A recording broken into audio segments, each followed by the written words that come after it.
हो गई है। दरअसल मुख्यमंत्री मोहन यादव दिल्ली पहुंचे। इस दौरान सीएम मोहन यादव ने बीजेपी के राष्ट्रीय अध्यक्ष नितिन नवीन से मुलाकात की, जिसे बड़ा राजनीतिक संकेत माना जा रहा है। हालांकि मुख्यमंत्री ने इसे शिष्टाचार भेंट बताया है, लेकिन राजनीतिक गलियारों में इस मुलाकात के कई मायने निकाले जा रहे हैं। माना जा रहा है कि कैबिनेट में मंत्रिमंडल का विस्तार बैठक में इस पर चर्चा की गई है। वहीं निगम मंडलों में लंबित नियुक्तियां और संगठनात्मक फेरबदल जैसे मुद्दों पर भी चर्चा हुई है। सूत्रों के मुताबिक मध्य प्रदेश मंत्रिमंडल में अभी 4 पद खाली हैं। मानसून सत्र से पहले नए चेहरों को मौका मिल सकता है। कुछ मौजूदा मंत्रियों को संगठन में नई जिम्मेदारी दी जा सकती है। इसके अलावा बीजेपी की राष्ट्रीय कार्यकारिणी में मध्य प्रदेश के नेताओं की भूमिका बढ़ने की चर्चा है। ऐसे में मोहन यादव की दिल्ली यात्रा को केवल औपचारिक मुलाकात नहीं, बल्कि आने वाले बड़े सियासी बदलावों की तैयारी माना जा रहा है। अब सबकी निगाहें पार्टी के अगले फैसलों पर टिकी हैं। मध्य प्रदेश की मोहन यादव सरकार एक बार फिर से बड़ा कर्जा लेने जा रही है। दरअसल राज्य सरकार भारतीय रिजर्व बैंक के जरिए 2800 करोड़ रुपए का ऋण उठाएगी। इसमें 1600 करोड़ और 1200 करोड़ रुपए की दो अलग अलग किस्तें शामिल हैं। चालू वित्त वर्ष 2026-27 में ये चौथी बार है जब सरकार बाजार से कर्ज ले रही है। इसके साथ ही इस साल अब तक लिया गया कुल कर्जा 9200 करोड़ रुपए तक पहुंच गया है। वित्त विभाग के मुताबिक ये कर्ज मध्य प्रदेश राज्य विकास ऋण बॉन्ड के जरिए लिया जा रहा है। पहली बार राशि पर 7.464% और दूसरी पर 7.83% ब्याज देना होगा। पहला लोन 2034 तक और दूसरा लोन 2048 तक के लिए रहेगा।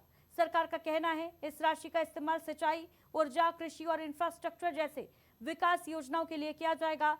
हालांकि लगातार बढ़ते कर्ज को लेकर विपक्ष सरकार की आर्थिक स्थिति पर सवालात खड़े कर रहा है। केंद्रीय कृषि मंत्री और मध्य प्रदेश के पूर्व मुख्यमंत्री शिवराज सिंह चौहान ने प्रधानमंत्री नरेंद्र मोदी के साथ अपने 35 साल के अनुभव को अब एक किताब के रूप में पेश किया है। अपनापन नरेंद्र मोदी संग मेरे अनुभव नाम की इस पुस्तक का विमोचन दिल्ली के पूसा स्थित NASC कॉम्प्लेक्स में सुबह 10:30 बजे किया गया। बताते चले पुस्तक का लोकार्पण पूर्व उपराष्ट्रपति M वेंकैया नायडू और पूर्व प्रधानमंत्री HD देवगौड़ा ने पुस्तक का लोकार्पण किया। इस मौके पर मध्य प्रदेश के मुख्यमंत्री मोहन यादव समेत कई राज्यों के मुख्यमंत्री, बीजेपी के वरिष्ठ नेता मौजूद रहे। इस दौरान शिवराज सिंह चौहान ने कहा, यह किताब केवल संस्मरण नहीं बल्कि प्रधानमंत्री मोदी के साथ उनके लंबे सफर और अपनापन की कहानी है। किताब में 1991 की एकता यात्रा से लेकर अब तक के अनुभव शामिल किए गए हैं। जिनके पास दशकों का अनुभव है, उस अनुभव को डॉक्यूमेंट करना जरूरी है ताकि आने वाली पीढ़ी उनके अनुभवों से सीख सके। मैं खुद, मेरे नेता, मेरे पिता आदरणीय रामविलास पासवान जी को कई बार मैं कहता था कि जितना हो सके उतना ज़्यादा अपने अनुभव को डॉक्यूमेंट करें। ऐसे वाक्य, ऐसे मूवमेंट्स, ऐसी चर्चाएं जिन्होंने उन्हें प्रेरित करने का काम किया, हम जैसी और हमारे बाद आने वाली युवा पीढ़ी के लिए ये यकीनन प्रेरणादायक बनेंगे। माननीय नरेंद्र मोदी जी के साथ हमारे कृषि मंत्री जी के बिताए गए समय के आधार पर जो पुस्तक का लोकार्पण हुआ, मैं अपनी ओर से माननीय कृषि मंत्री श्रीमान शिवराज सिंह जी को बधाई देना चाहूँगा। सच में यशस्वी प्रधानमंत्री के जीवन के बहुत सारे अनुभव बहुत सारे कार्यकर्ताओं के साथ है, लेकिन लंबे समय से माननीय शिवराज सिंह जी युवा मोर्चा अध्यक्ष, केसरिया वाहिनी संयोजक, मुख्यमंत्री, अब कृषि मंत्री, ऐसे में संगठन के, सरकार के सभी अनुभव से निश्चित रूप से सब लाभ उठाएंगे। हम सब उस पुस्तक को पढ़ना चाहेंगे। मेरी अपनी ओर से बधाई। शुभकामनाएं। शिवराज जी के जीवन के अनुभवों को उन्होंने बड़े दिल के साथ साझा किया। उस किताब को आप पढ़ेंगे तो उसमें कई वर्णन होगा।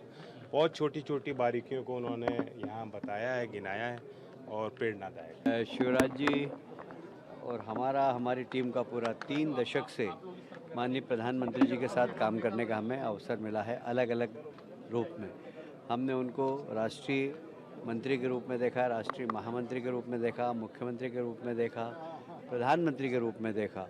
हर जगह जो उन्होंने सफलता के झंडे गाड़े हैं वो निश्चित रूप से उसको लिपिबद्ध करने का काम जो शिवराज जी ने किया है, मतलब हमारी तो आंखों देखी है सारी चीज़ें।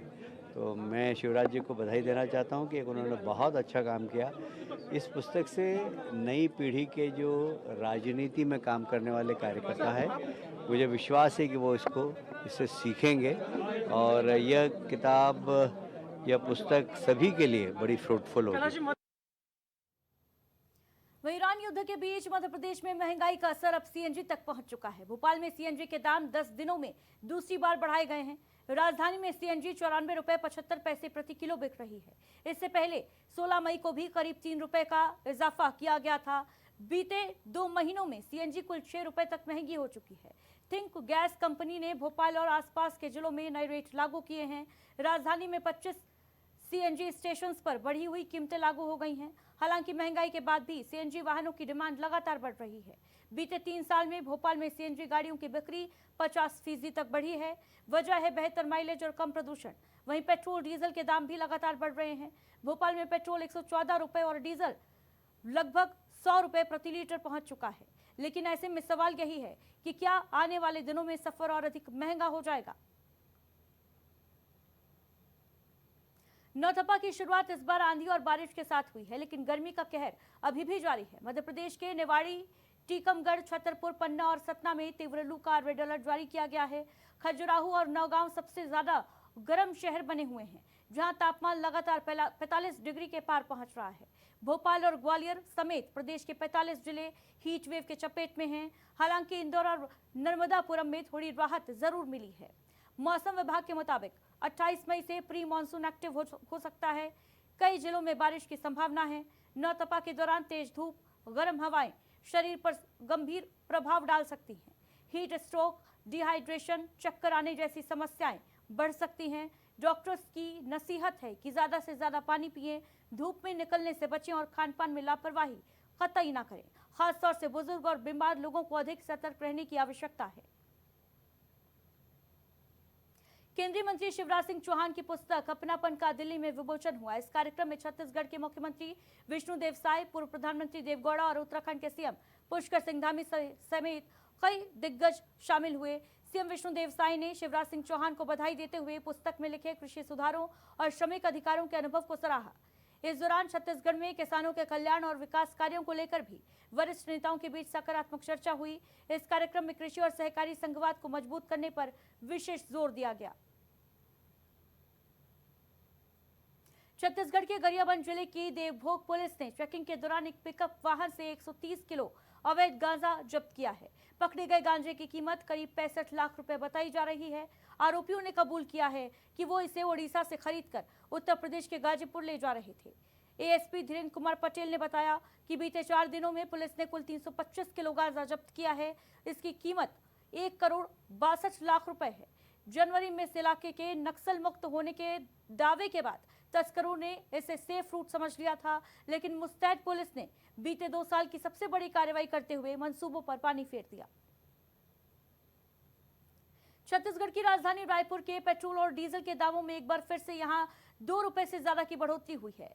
ताजा बढ़ोतरी के बाद आम जनमानस की जेब पर भारी बोझ पड़ा है। स्थानीय लोगों का कहना है कि बीते 11 दिनों में ये चौथी बार है जब ईंधन के दाम बढ़ाए गए हैं। इससे गाड़ी चलाना अब आम आदमी के बजट के बाहर होता जा रहा है। जानकारों की माने तो मिडिल ईस्ट यानी मध्य पूर्व में चल रहे युद्ध और तनाव की वजह से वैश्विक स्तर पर तेल की कीमतें लगातार बढ़ रही हैं। परेशान जनता ने सरकार से तुरंत दखल देने और टैक्स कम कर राहत देने की मांग की है। पेट्रोल डीजल का महंगाई इतना बढ़ रहा है कि हम गरीब लोग गाड़ी नहीं चला पाएंगे। सरकार को कम करना चाहिए पेट्रोल डीजल का रेट। और पेट्रोल अलग नहीं मिलता, मारामारी अलग हो रहा है। रायपुर शहर में कितने परेशान हैं हम लोग। ऐसे में तो बहुत तकलीफ रहेगा, रायपुर छोड़कर भागना पड़ जाएगा ऐसा लग रहा है। और परेशानी तो आम जनता को हो रही है क्योंकि जेब से पैसे निकल रहे हैं, महंगाई बढ़ते जा रही है। अब ये जो मिडिल ईस्ट में जो अभी लड़ाई चल रही है और तेल का ईरान वगैरह रोक के रखा है उसके लिए बढ़ रही है। सरकार का इसमें कुछ अच्छा सहयोग की उम्मीद है और महंगाई तो बढ़ती है, उसके साथ साथ मैं चाहता हूं कि और प्रोडक्ट्स जो है और अपने जो रोज़मर्रा की ज़िंदगी में जो लेबर का जो रोजी है वो भी बढ़े, तो कम से कम आम जनता पे उनका मार का थोड़ा सा उस पर थोड़ी सी उनकी सहयोग होगा। जैसे लेबर का पैसा नहीं बढ़ रहा है और कॉन्ट्रैक्ट का जो रोजी नहीं बढ़ रही है, अगर वो भी थोड़ा सा आम जनता उस पर अगर सहूलियत मिले तो पेट्रोल और जो डीजल का जो दाम बढ़ रहा है उसमें थोड़ी सी सहूलियत मिलेगी। परेशान तो है, भी क्या कर सकते हैं। परेशानी तो है लेकिन कुछ नहीं कर सकते, जो है वो भरना पड़ेगा। कितनी परेशानी देखते हैं लगातार बढ़ते जा रहे हैं पेट्रोल डीजल? लगातार परेशानी तो है ये, उसको कोई इंतजाम नहीं ना, हम कहाँ जाएंगे, जितना है वो भराएंगे, नहीं तो गाड़ी खड़ा कर दो फिर, और उसके अलावा सुन पाएंगे।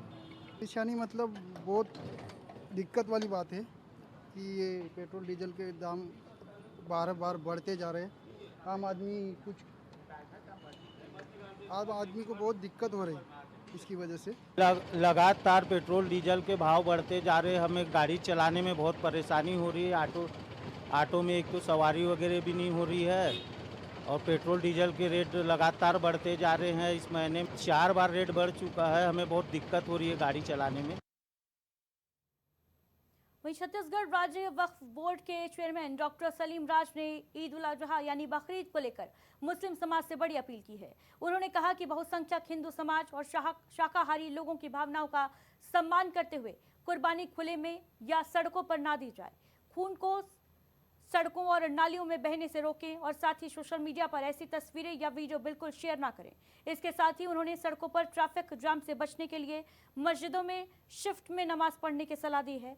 वक्फ बोर्ड ने पर्यावरण और भाईचारे को मजबूत बनाए रखने के लिए ये गाइडलाइंस जारी की हैं। ईद उल जुहा के मौके पर मुस्लिम भाइयों से गुजारिश की गई है और एक आदेश जारी किया गया है कि हमारे बहुसंख्यक और सनातन धर्म को ध्यान में रखते हुए जो लोग वेजिटेरियन हैं, वहाँ जो आपको कुर्बानी भी करना है तो पड़ोसी का ध्यान रखिए, नाली में रोड में खून नहीं बहाए, सोशल मीडिया में वायरल नहीं करें। अधिकतर लोग है कि कुर्बानी बकरा काटते काटते उस फेसबुक पे व्हाट्सएप में डाल देते हैं, जिससे सामाजिक समरसता बिगड़ता है। अल्लाह ताला और इस्लाम ने क्लियर लिखा है कि आप अपनी चीज़ को कुर्बान कर रहे हो तो कुर्बानी का सार्वजनिक नहीं होना चाहिए। तो यही मुस्लिम समाज से अपील की गई है कि वातावरण को दूषित ना करे, भाईचारा कायम रहे और शिफ्टों में नमाज होए। इन्हीं खबरों के साथ